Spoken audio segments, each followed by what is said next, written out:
All right, well, everybody, welcome to the Rec Poker Podcast, Forums Edition. I'd like to thank website AMP, Learn Pro Poker, and Running Aces Hotel, Racetrack, and Casino for making this wonderful thing possible. My name's Jim Reid. I'll be your host for these forum editions, and I'm Bluff-Catching in the home games and at Jim in the forums. I'm Andrew Feist. I am dealer 412 in the home games. I'm also at Andrew on the forums. And I'm Chris Jones. I'm 5x5 in the forums, 5x5 on PokerStars, and 5b5 on Twitter. I'm John Somsky, and I am Poker Geek MN everywhere, except for in real life where I'm John. We still think you're a poker geek. Yeah. And I'm Rob Washam. I'm Radman50, as John said, everywhere. And I'm Taylor Moss. On the forums, you can find me as Taylor Moss.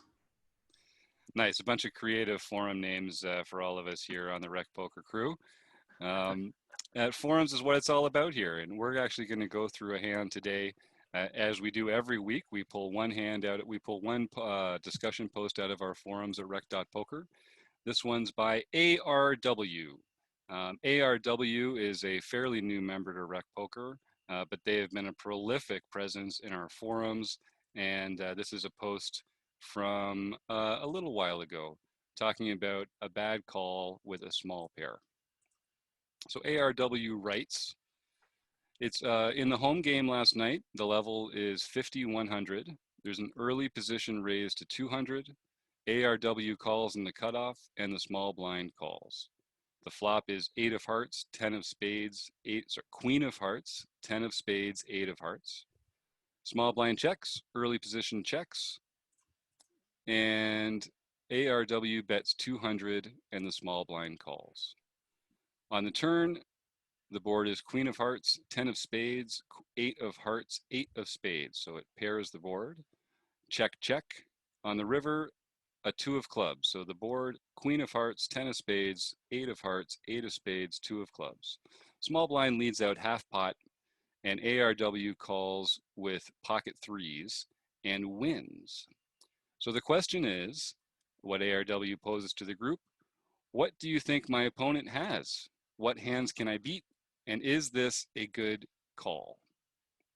So right off the bat, everybody, does anyone have any preliminary thoughts about is it a good call? What hands can pocket threes beat? And that the opponent is betting on the river like that? Yeah, so the good part about going for a hero call in this spot is all the draws missed. It was really only made hands that either improved or stayed in a good status, because there's a heart draw on the flop that our opponent could have been on.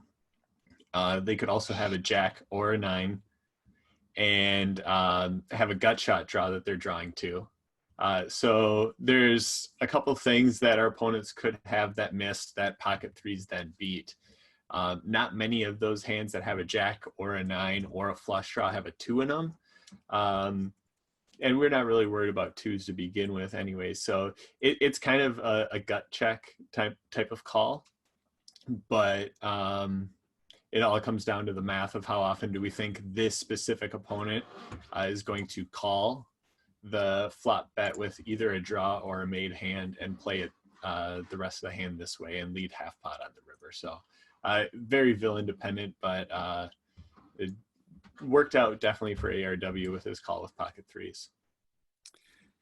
Yeah, and I think the flush draws are a little bit more, you're more likely to win against a flush draw than against the straight draws, because a lot of the straight draws are also going to have a pair. Someone will have played 10-9 or Queen Jack, and they've got the gut shot straight, but they also made a pair with that board.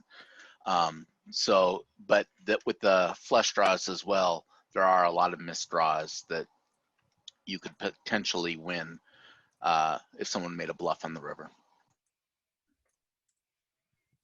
And one of the things I love about this post is ARW just has such a great comprehensive way to break down these results.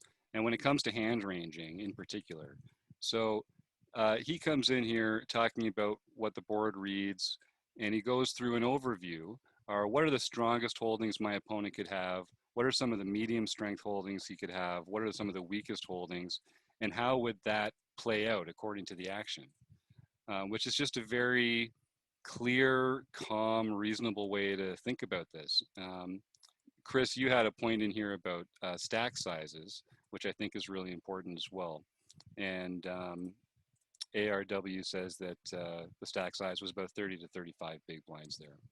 There's a great response in here by Binkley, who's another prolific forum poster, talking about the opponent profile that most favors a call, which is just another great way to be thinking about this. ARW is looking at the math, the combos, no matter what the villain is, how is their hand, how is their range expressed?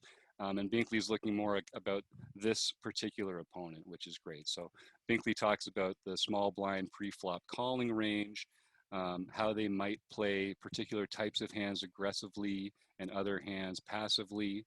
And then Binkley goes into some other combinations and combinatoric stuff down at the bottom.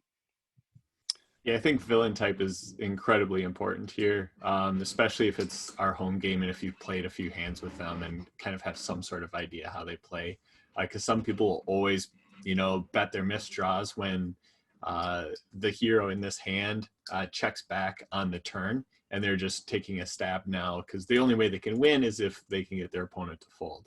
So they're taking that one chance. But there's other people that are like, I miss, and I'm not going to go crazy over it. I'm just going to check or check fold and just take that route instead. So having a general idea of what your opponent's doing in that spot really can help clear up and make you make a better decision.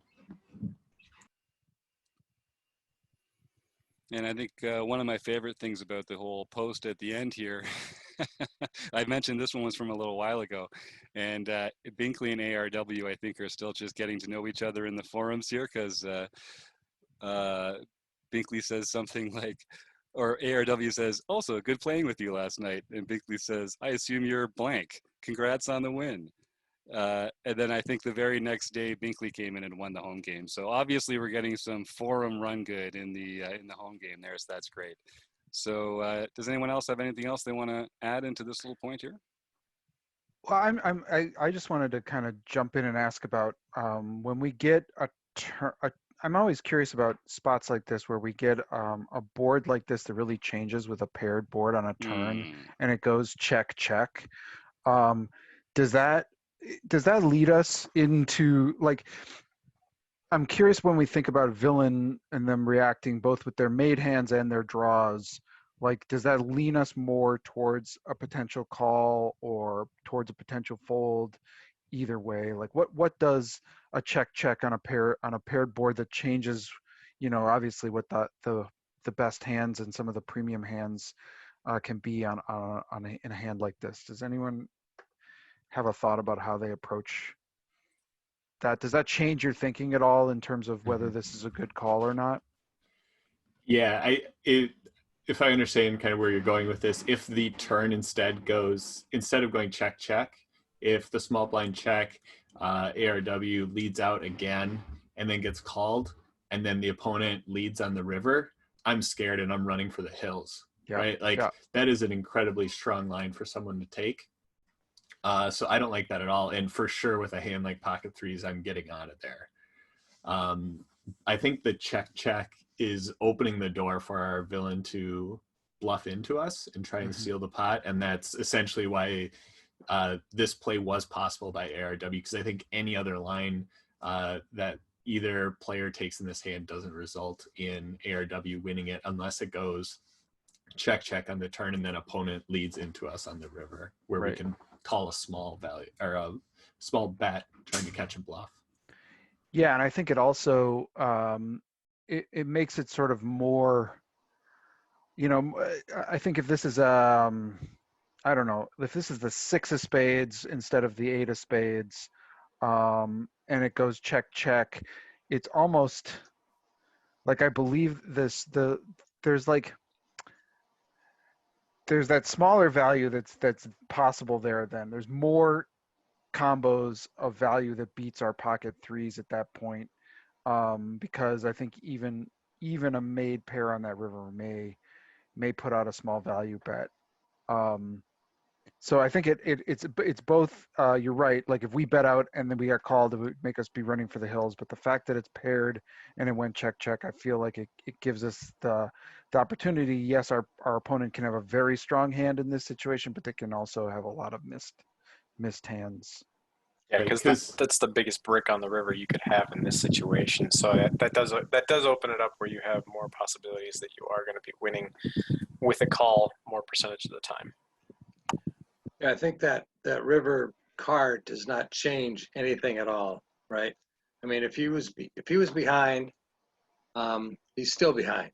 So that card just did not change anything. So I think I think there were some combinations that they were showing on some of the earlier posts that I think they're missing a few combinations of cards that could be out there right now.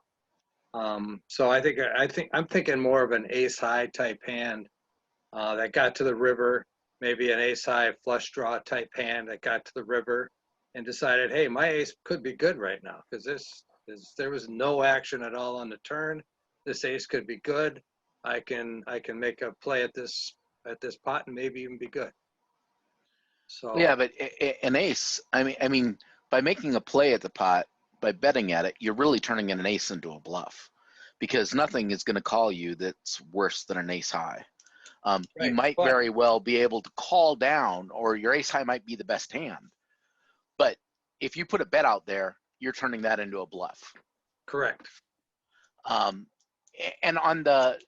if we go back to the turn, I mean, you could still have a relatively strong hand on that particular flop.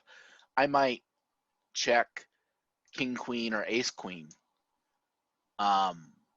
in second position, because there's the straight draws out there with the paired board. If they had an 8, you're toast. You really don't have that strong of a hand compared to the board. And I'd kind of like that play to set up someone bluffing into me on the river, because I think that's the most likely way that I can actually get value for my cards. The board's too scary. Cards that I have beat, or hands that I have beat, probably aren't going to call. It's really hard to call with a 10-9 in this spot. Now that the board is paired, you could try it, and you might, but that's a tough call. And they get into, as is typical with these ARW and Binkley posts, they do get into quite a comprehensive breakdown of the combos. So we're not going to go over that here on the podcast because it makes for lousy podcasting. But go to the forum. Bad call with small pair is the name of the post. And you can see them break it down. Depending on who's doing the breakdown, it looks like, according to their combos, you're rarely ahead.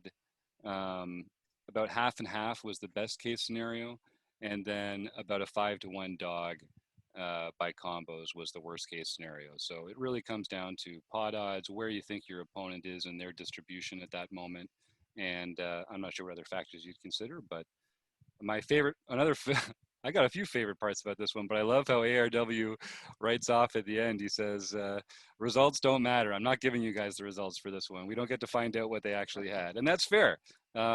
You don't always get to find out. And that's part of poker is you don't pay to find out. we got away with one there, but I think for the most part, you have to just trust that it's going to be, trust your math, trust the combos, trust your reads, and just make the right play in the right time. Anybody else want to? I know we're trying to keep these things short and sweet because we value everybody's time and our listeners as well, but does anybody want to add anything before we roll on out? Well, then I'll just say thanks again for the group here for talking to me about this awesome poker stuff.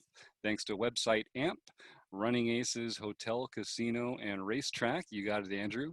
And of course, to Learn Pro Poker. So thanks everyone, and we will see you next week.